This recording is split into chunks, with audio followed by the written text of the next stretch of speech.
दोस्तों, क्या आप जानते हैं कि ताजमहल को बनाने वाले मजदूर शाहजहां से नाराज हो गए और इस भव्य मकबरे में एक गलती छोड़ दी थी। हिंदू धर्म के कई लोग इसे तेजो महालय के नाम से क्यों पुकारते हैं और यमुना नदी के किनारे बने होने के बावजूद 400 साल पुरानी ताजमहल की नींव आज भी इतनी मजबूत कैसे खड़ी है। आज के इस वीडियो में हम दुनिया में प्यार के प्रतीक ताजमहल से जुड़े कुछ ऐसे ही दिलचस्प रहस्य से पर्दा उठाएंगे जिनके बारे में जानकर आपके रोंगटे खड़े हो जाएंगे। तो पूरा वीडियो जरूर देखिएगा। दोस्तों, जनवरी 1632 में ताजमहल का निर्माण कार्य शुरू हुआ था। वर्ष 1653 में ये पूरी तरह से बनकर तैयार हो गया था। कहा जाता है कि ताजमहल बनाने में शाहजहां ने उस वक्त के 400 करोड़ रुपए खर्च किए थे, जिससे उनके शाही खजानों के भंडार खाली हो गए थे। वहीं इस खूबसूरत इमारत को बनाने में 20,000 मजदूरों ने 21 साल तक दिन रात काम किया था। कई पुरातत्व विशेषज्ञों ने ताजमहल पर काफी शोध की है और उनका मानना है कि ताजमहल जितना ऊंचा है, धरती के अंदर उतनी ही गहराई तक बनाया गया है और ताजमहल के नीचे दर्जनों गुप्त कमरे हैं, जिनके साथ कई ऐसे रास्ते बने हुए हैं जहां से होते हुए शाहजहां किले से बाहर निकलते थे। लेकिन ताजमहल के रहस्यमयी तहखानों की तरह उन रास्तों को भी शाहजहां के समय से ही बंद करवा दिया गया था। साथ ही इस भव्य अजूबे में 22 ऐसे कमरे हैं जिन्हें जानबूझकर बंद कर दिया गया है। तो उन कमरों के पीछे क्या है? क्या ताजमहल हिंदू मंदिर के तर्ज पर बनाया गया है? और क्यों मुमताज महल को 3 बार दफनाया गया था? और जानेंगे ताजमहल बनाने वाले 20,000 मजदूरों के हाथ काटने के आदेश के पीछे की कहानी क्या है। इन सभी पहेलियों को सुलझाने से पहले आइए इतिहास के पन्नों में दर्ज ताजमहल बनाने के पीछे की कहानी जानते हैं। तो कहा जाता है कि 16वीं सदी में मुगल शासक शाहजहां ने अपनी बीवी मुमताज महल से बेपनाह प्यार किया। मुमताज न सिर्फ बला की खूबसूरत थी, बल्कि वो शाहजहां को भी राजपाट से लेकर सभी महत्वपूर्ण निर्णय लेने में सहायता करती थी।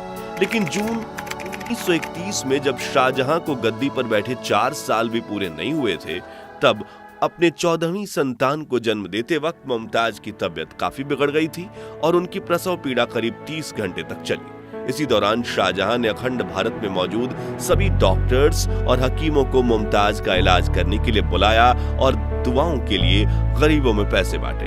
लेकिन 17 जून 1931 के दिन मुमताज महल ने इस दुनिया को हमेशा हमेशा के लिए अलविदा कह दिया।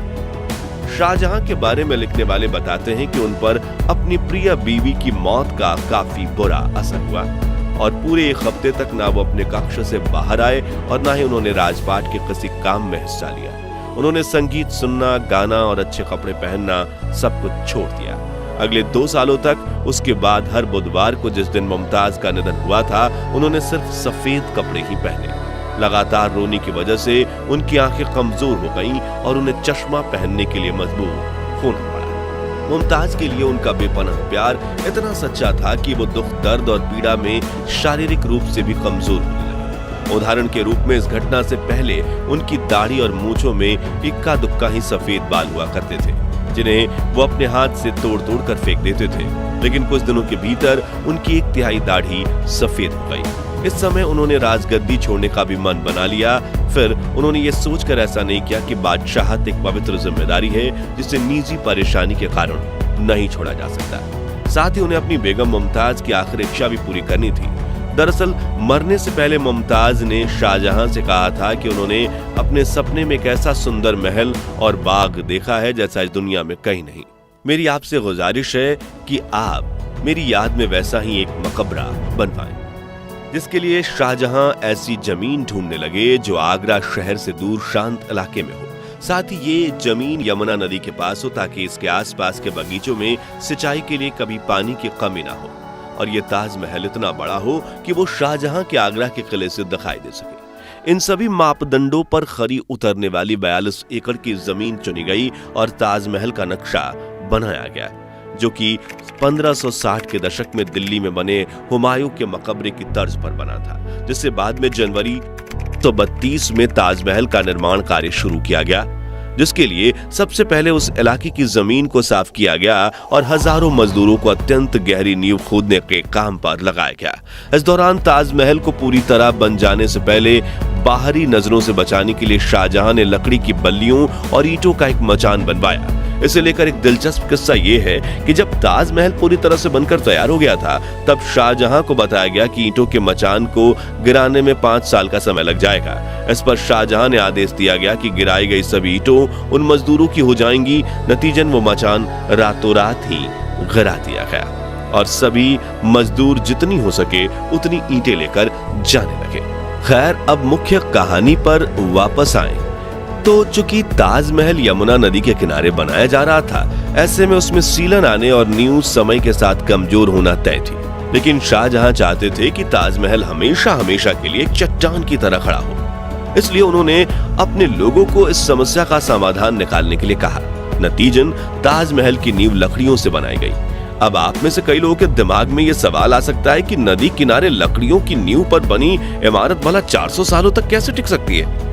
तो इसके पीछे यमुना नदी एक महत्वपूर्ण भूमिका निभाती है। दरअसल ताजमहल की नींव में इस्तेमाल की गई लकड़ियां एबोनी यानी आबनूस नाम के खास तरह के पेड़ की है। ये लकड़ियां एक तरह से पत्थर की तरह होती हैं, जो आम लकड़ियों की तरह पानी में तैरती नहीं बल्कि डूब जाती हैं। इन लकड़ियों की खासियत यह है कि इनमें दीमक नहीं लगती और सबसे महत्वपूर्ण बात यह है कि अगर आबनूस की लकड़ियों में हमेशा 30 से 40% नमी बनी रहे तो वो कभी खराब भी नहीं होती। और यमुना नदी का पानी इन लकड़ियों में पर्याप्त मात्रा में नमी पहुंचाता है। इसी वजह से लकड़ियां पत्थर से भी ज्यादा मजबूती से जमी हुई हैं। लेकिन कुछ पुरातत्व विशेषज्ञों को भविष्य में ताजमहल के कमजोर होने का डर सता रहा है, क्योंकि यमुना नदी का पानी कम हो रहा है और शायद वो भविष्य में पूरी तरह से सूख सकती है, जिससे ताजमहल की नींव को नमी नहीं मिल पाएगी। इसलिए यमुना के संरक्षण की कई परियोजनाएं चल रही हैं।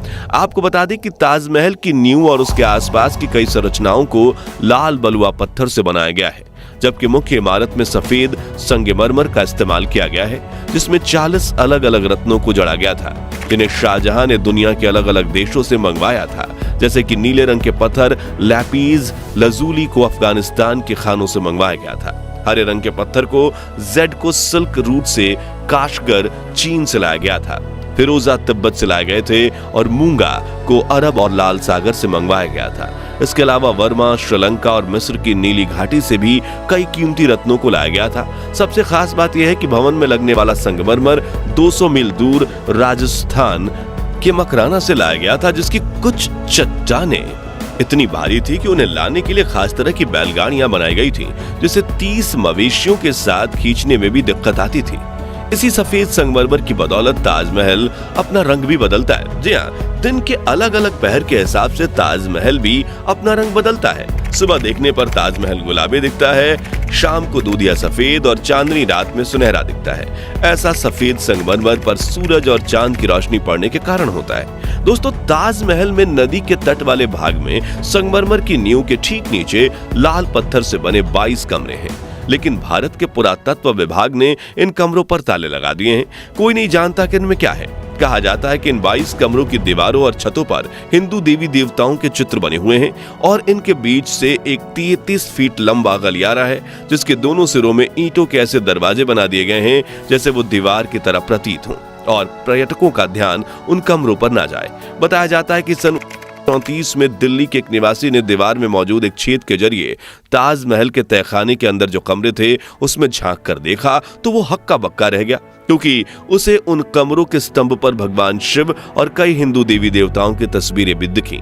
साथ ही उस कमरे में बने विशालकाय रोशनदान भी दिखे, जो उस वक्त बड़े हिंदू मंदिरों में बनाए जाते थे। ये नजारा देखने वाले आदमी के मुताबिक उन रोशनदानों को संगमरमर के पत्थर से ढका गया है, जिसे देखकर लगता है कि किसी ने वहां हिंदू मूल को छुपाने का पूरा प्रयास किया था।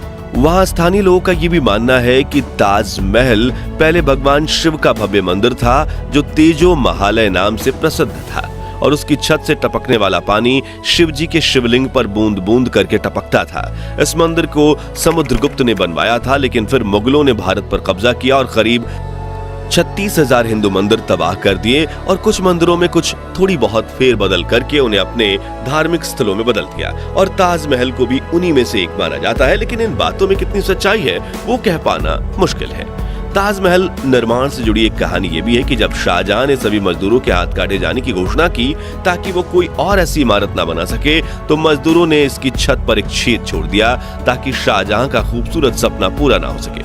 जबकि कुछ लोग ये भी मानते हैं कि शाहजहां अपनी बीवी मुमताज के लिए सफेद ताजमहल बनवाने के बाद खुद के लिए काला ताजमहल बनवाना चाहते थे, लेकिन जब उनके बेटे औरंगजेब ने उन्हें कैद कर लिया तो उनका ये सपना हमेशा के लिए अधूरा रह गया।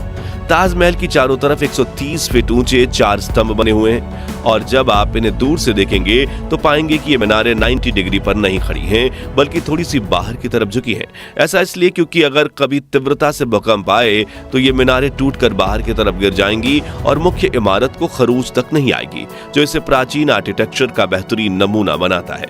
इतिहासकार बताते हैं कि उस समय मुमताज महल को 3 बार दफनाया गया था।